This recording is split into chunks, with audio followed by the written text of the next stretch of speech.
ठरलं तर मग या मालिकेच्या 10 डिसेंबरच्या महा एपिसोड भाग 2 मध्ये आपण पाहणार आहोत. सगळ्यांच्या समोर CCTV फुटेजचं सत्य आलेलं असतं. साक्षी 1.5 तासासाठी आश्रमात गेलेली आहे किंवा 1.5 तासासाठी या हॉटेलमधून बाहेर गेलेली आहे. या CCTV फुटेज समोर आणल्यावरती सगळा कोर्ट हादरतो. इकडे आता प्रिया विचार करते, झालं, संपलं सगळं, मला वाटलंच होतं काहीतरी घोळ होणार आहे म्हणून. या सगळ्यामध्ये आता साक्षी पण हादरते, कारण तिला काहीही या संदर्भात आता क्लू पण नसतो की हे असं काही घडणार आहे. कोर्टासमोर अचानक तिच्यावरती धाडकन असा शॉक बसतो आणि ते विचार करते, चैतन्यला हे सगळं माहिती होतं, पण मला चैतन्यने सांगितलं नाही आणि चैतन्यकडे एक रागाचा कटाक्ष टाकते. यावरती आता साक्षी पुढे तरीसुद्धा धिटाईने बोलते, याच्याबद्दल मला काही माहीत नाही आहे, मी पुरावा दिला होता तोच पुरावा खरा आहे. अर्जुन म्हणतो, मी सांगितलं ना तुम्हाला, हा पुरावा आहे, इव्हिनिंग स्टार रिसॉर्टच्या बाहेरचा पुरावा आहे. महिपती म्हणतो, हे काय झालं रे नागराज, आता हा CCTV फुटेज आला कुठून? नागराज म्हणतो, जरा शांती घे, बघूया आपण काय करायचं ते. यावरती साक्षी सांगते, मला ह्या पुराव्याबद्दल काही माहीत नाही आहे, हे खोटं आहे, मी त्या हॉटेलमधून कुठे बाहेर पडलेच नव्हते. यावरती रविराज ऑब्जेक्शन घेतात, पण आता कोर्टाकडून त्यांचं ऑब्जेक्शन मानून रविराजांना स्वतः आता साक्षीसोबत बोलण्यासाठी दिलं जातं. यावरती रविराज म्हणतात, मला एवढंच सांगा साक्षी शिकरे, तुम्ही जे कोर्टाला फुटेज दिलं होतं हॉटेलच्या आतमधलं, ते तुम्ही कुठून आणलं होतं? यावरती साक्षी सांगते, ते मला रिसॉर्टच्या ऑथॉरिटीने दिलं होतं. आता इकडे रविराज सांगतात, हे बघा, जे माझ्या क्लायंटने CCTV फुटेज दिले ना, ते CCTV फुटेज एकदम 100% प्युअर आहे किंवा खरं आहे, कारण ते इव्हिनिंग स्टार रिसॉर्ट या हॉटेलच्या स्टाफने किंवा तिथल्या मॅनेजमेंटने स्वतःहून दिलेला आहे. कोणत्याही अनरँडमली किंवा अनअटेंडंट कॅमेरा जो आहे बेवारस पडलेला त्या कॅमेऱ्याचं नाही आहे. त्यामुळे हे CCTV फुटेज 100% खरं आहे, ह्याच्या आतलं, हॉटेलच्या आतलं. यावरती अर्जुन म्हणतो, मी म्हणतच नाही आहे की हॉटेलच्या आतलं CCTV फुटेज हे खोटं आहे म्हणून, पण या CCTV फुटेजचा अर्धवट भागच फक्त आपल्याला दाखवलेला आहे, कारण खुनाच्या रात्री 1.5 तास या बाहेर होत्या, हे त्या मी दाखवलेल्या CCTV फुटेजमधून सिद्ध होतं.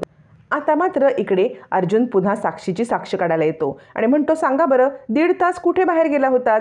म्हणजे तुम्ही ATM मध्ये गेला होतात का? रात्री तुम्हाला पैशाची काही गरज पडली का? साक्षी सांगत असते, मी तुम्हाला सांगते ना की मी नाही कुठे गेले. यावरती अर्जुन म्हणतो, कुठे फूड काउंटरला गेलात का? नाही, पण रेस्टॉरंटमध्ये फूड काउंटर असतात, मग तुम्हाला का बाहेर जाण्याची गरज पडली? साक्षी सांगते, मी सांगते ना की मी नाही गेले म्हणून. अर्जुन म्हणतो, अच्छा, म्हणजे तुम्हाला बाकी कसली इमर्जन्सी आली का बाहेर जाण्यासाठी? साक्षी सांगते, कसलीही इमर्जन्सी आली नाही, मी बाहेर पडलेच नव्हते, मी पूर्ण वेळ त्या हॉटेलमध्येच होते, मी तुम्हाला आधी पण पुरावे दिलेत. यावरती अर्जुन म्हणतो, ठीक आहे, ते 1.5 तास तुम्ही बाहेर होतात आणि ते कुठे होतात हे सिद्ध करणारा माझ्याकडे दुसरा पुरावा आहे. आता मात्र इकडे साक्षी हदरते, एक CCTV फुटेज आणि दुसरा कोणता पुरावा? आता मात्र साक्षीला जागेवरती बसायला सांगून अर्जुन सांगतो, मला कोर्टासमोर तो पुरावा सादर करायचा आहे, म्हणजे मला कोर्टाने माफी द्यावी, कारण या पुराव्याबद्दल आधी मी कोर्टाला काही सांगितलेलं नाही आहे. अचानक हा पुरावा कोर्टासमोर आणतोय, पण हा पुरावा केसची दिशा बदलेल एवढं मात्र नक्की, त्यामुळे या पुराव्याला सादर करण्यासाठी मला परवानगी द्यावी. अर्जुनला कोर्टाकडून परवानगी मिळते. आता अर्जुन सांगतो, मी कोर्टासमोर बोलवत आहे समीर वाळके यांना. आता हा समीर वाळके कोर्टामध्ये साक्षीच्या विरुद्ध साक्ष देणार असतो, ज्याला कधी काळी साक्षीने मित्र म्हणून इंट्रोड्यूस करून आपल्या बाजूने साक्ष द्यायला सांगितलेली असते. समीर वाळके कोर्टामध्ये येतो आणि आता शपथ घेतो की जे सांगेन खरं सांगेन, खोटं सांगणार नाही. अर्जुन म्हणतो, तुम्ही तुमची ओळख करून द्या. यावरती समीर सांगतो, मी समीर वाळके, म्हणजे मी एका हॉटेलचा ओनर आहे. असं म्हटल्यावरती अर्जुन म्हणतो, आणि यांची दुसरी ओळख अशी आहे की हे मिस साक्षी शिकरे यांचे मित्र आहेत आणि त्या दिवशी जेव्हा पार्टी चालू होती तेव्हा हे सुद्धा तिथे होते. याच्यावरती अर्जुन पुढे म्हणतो, आता तुम्ही मला खरं खरं सांगा की ज्या रेस्टॉरंटमध्ये पार्टी होती त्या रेस्टॉरंटमध्ये फुल वेळ साक्षी शिकरे होत्या की मध्ये 1.5 तास त्या बाहेर गेल्या होत्या? यावरती आता मात्र इकडे समीर सांगतो की हो, मध्ये 1.5 तास ती बाहेर गेली होती. कुसुमच्या चेहऱ्यावरती एक गोड हसू येतं. प्रियाच्या विरुद्ध, म्हणजेच प्रिया खोटं बोलते आणि साक्षीच्या विरुद्ध खूप मोठा पुरावा समोर आलेला असतो. साक्षी तर मुळापासून हादरते. समीर इथे येऊन असं काही बोलेल हे साक्षीला अपेक्षित नसतं. यावरती समीर म्हणतो, हो, 1.5 तास ती नव्हती खरी, पण त्यानंतर ती कुठे गेली होती, काय गेली होती, याच्याबद्दल मला काही माहीत नाही आहे. 1.5 तासांनी ती आली होती आणि पार्टीत तिने परत जॉईन केली होती. यावरती आता अर्जुन हा पॉईंट कोर्टाला नोट करायला सांगतो आणि रविराजला विचारतो, तुम्हाला समीर समीर वाळकेंना काही प्रश्न विचारायचे आहेत का? रविराज विचार करतात, नाही सध्या तरी मला काही विचारच करायचा नाही आहे, म्हणजे आधी मी साक्षीसोबतच बोलेन. त्यामुळे रविराज कोर्टासमोर समीर वाळकेला प्रश्न विचारण्यासाठी नकार देतात. त्यानंतर पुन्हा एकदा अर्जुन साक्षीला बोलवतो आणि म्हणतो, आत्ता तुम्हाला आठवतं का?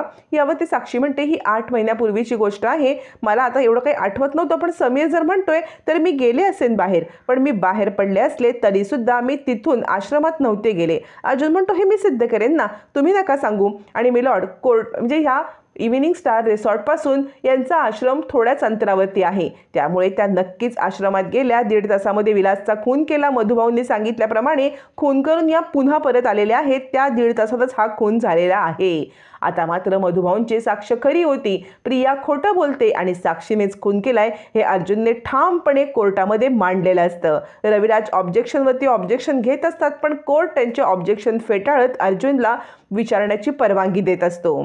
आणि त्याच वेळेला अर्जुन म्हणतो, बोला, कुठे गेला होतात तुम्ही? तुम्ही गेला कुठे होतात? गेला होतात ना तुम्ही आश्रमामध्ये, बोला बोला, असं अर्जुन ओरडून सांगायला लागतो. आता इकडे साक्षी घाबरते. साक्षी तोंडून आता घाबरून काहीतरी शब्द पडणार तितक्यात रविराज उठतात आणि म्हणतात, माझे वकील विसरत आहेत की असं कोणत्याही आशिलावरती आपण दबाव आणू शकत नाही. ज्या अर्थी 1.5 तास ती बाहेर होती त्या अर्थी ती आश्रमातच गेली होती असं आपल्याला म्हणता येणार नाही आहे ना. आणि खून तिनेच केलाय म्हणता येणार नाही. आपल्याला सगळे पुरावे हवेत. यांच्याकडे काही पुरावे आहेत का की त्या 1.5 तासामध्ये ती आश्रमातच गेली होती? अर्जुन म्हणतो, तुमच्याकडे काय पुरावे आहेत की ती 1.5 तास कुठे दुसरीकडे गेली होती? आता जज साहेब दोन्ही बाजू ऐकून घेतात. दोन्ही बाजू ऐकून जज साहेब सांगतात की हे बघा, मला असं वाटतं की त्या खुनाच्या रात्री त्यांनी जे CCTV फुटेज आधी दिलं त्यानुसार त्या पूर्ण वेळ हॉटेलमध्ये होत्या, पण आत्ता जे फुटेज आलेलं आहे त्यानुसार त्या 1.5 तास बाहेर गेल्या होत्या, म्हणजे त्या आश्रमात गेल्या नव्हत्या हे नाकारता येणार नाही. म्हणजे त्या आश्रमात जाऊ सुद्धा शकतात, कारण आश्रम तिथून जवळ आहे, आश्रमात जाण्याची शक्यता आहे. आणि दुसरं म्हणजे त्या आश्रमातच गेल्या होत्या हे सुद्धा कोर्ट आत्ता मानू शकत नाही, कारण तसे कोणते पुरावे नाही आहेत. म्हणून कोर्ट आता किल्लेदार आणि सुभेदार या दोन्ही वकिलांना आपापले पुरावे आणण्यासाठी वेळ देत आहेत. म्हणजे रविराज किल्लेदार यांनी पुरावा आणा की 1.5 तास त्या कुठे होत्या, आणि अर्जुन सुभेदार यांनी पुरावा आणावा की त्या 1.5 तास आश्रमातच गेल्या होत्या. दोघांच्या पुराव्यापैकी जे पुरावे खरे असतील त्यानुसार केसची कलाटणी होईल आणि पुढल्या हिअरिंगला केसमध्ये आपल्याला मोठा बदल दिसून येईल. असं म्हणत कोर्टाची पुढची तारीख मिळते. साक्षी खाली उतरते, रागारागात चैतन्यकडे पाहते. चैतन्य नजर चुकवतो आणि आता साक्षीकडे बघण्याचं टाळतो. तोपर्यंत इकडे आता सगळे जायला निघतात आणि मधुभाऊंना सुद्धा पुन्हा जेलमध्ये जाण्याची वेळ येते. मधुभाऊंना सायली भेटते आणि मधुभाऊ म्हणतात, झालं, जावई बापूंनी आज बाजी मारलेली आहे. मला खात्री आहे लवकरात लवकर जावई बापू मला सोडवतील. आणि जावई बापू, काय तुम्ही त्या साक्षीचा खोटेपणा सगळ्यांच्या समोर आणलात, सगळ्यांच्या समोर हादरली ना बिचारी. यावरती अर्जुन म्हणतो, काळजी करू नका, पुढल्या हिअरिंगला ती आश्रमात होती हे मी सिद्ध करेन आणि तुम्हाला सोडवेन मधुभाऊ. यावरती सायली म्हणते, मधुभाऊ आता सगळं ठीक होणार आहे, तुम्ही काळजी करू नका, अर्जुन सर तुम्हाला सोडवणार. कुसुम म्हणते, हो, आणि पुन्हा एकदा आपण एकत्र येणार. अर्जुन म्हणतो, मधुभाऊ तुम्ही काळजी करू नका, स्वतःच्या तब्येतीची काळजी घ्या आणि पुढल्या हिअरिंगला तुम्हाला पुन्हा एकदा जेलच्या बाहेर मी आणणारच. मधुभाऊ पुन्हा एकदा जेलमध्ये जातात. फक्त चैतन्याचा चेहरा पडलेला असतो. साक्षीला काय उत्तर देऊ, तिच्याशी कसं बोलू?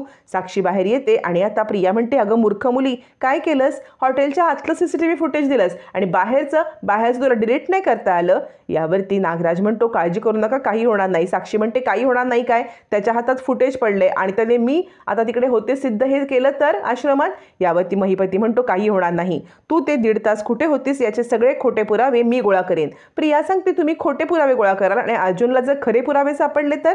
खरे पुरावे सापडले की ती आश्रमातच होती तर काय, तर आपण सगळे 12च्या भावात गेलो, समुद्रात जीव देण्यापेक्षा आपल्याकडे काही पर्यायच उरलेला नाही आहे. असं म्हणत प्रिया आता सगळ्यांच्या समोर घाबरलेली असते. नागराज म्हणतो, जरा शांत हो, बघू आपण काय करायचं ते. आणि सगळेजण एकदम घाबरलेले असतात. त्यानंतर आता मात्र अर्जुन, सायली आणि कुसुम बोलत असतात. तेव्हा आता सायली सांगत असते की प्रिया आश्रमात होती हे आपल्याला सिद्ध करायला लागणार आहे, म्हणजे ती खोटं बोलते हे मात्र नक्की. यावरती आता अर्जुन चैतन्याला शोधत असतो. त्यावरती आता सायली म्हणते, हो, चैतन्य भाऊजी दरवेळेला केसची आपल्यासोबत चर्चा करत बाहेर असतात, अचानक कुठे गेले? चैतन्य गेलेला असतो साक्षीला वनवायला. तिला सांगत असतो, काही बोलत असतो, तिचा राग काढत असतो आणि सांगत असतो, तू माझ्यावर चीड, रागाव, मार मला, पण माझ्याशी बोलणं बंद करू नकोस. आणि त्याच वेळेला कुसुम नेमकी चहा आणण्यासाठी येते आणि आता बाजूच्या कारमध्ये चैतन्य बसलेला असतो. तोपर्यंत अर्जुन सायली पण आपल्या कारचं स्टेशन जाण्यासाठी येतात आणि आता नेमके चैतन्य बाजूला असतो. अर्जुनची पाठ असते आणि चैतन्य साक्षीसोबत बोलत असतो. आता अर्जुनचं लक्ष जाऊन साक्षीसोबत चैतन्य आहे हे त्याला समजणार का आणि चैतन्याला अर्जुन अलर्ट करणार का, साक्षीसारख्या नालायक मुलीपासून लांब करणार का, हे पाहणं रंजक ठरणार आहे.